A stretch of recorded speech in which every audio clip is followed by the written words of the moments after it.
ភក្តិនេះបងប្អូនប្រវត្តិរឿងរ៉ាវភក្តិនេះបើបងប្អូនចាំរឿងប្រវត្តិរឿងរ៉ាវភក្តិនេះ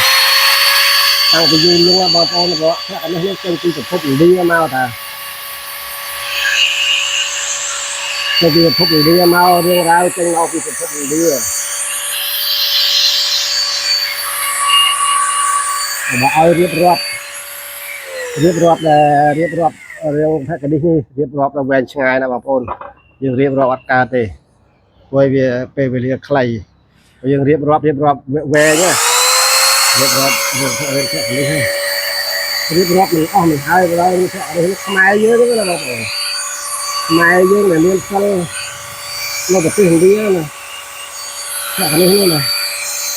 ធម្មតាណាបងប្អូនភក្តិនេះមិនធម្មតាទេនេះខ្មែរយើងទេមិនមែនឥណ្ឌាទេប៉ុន្តែប្រភពចេញមកពីឥណ្ឌា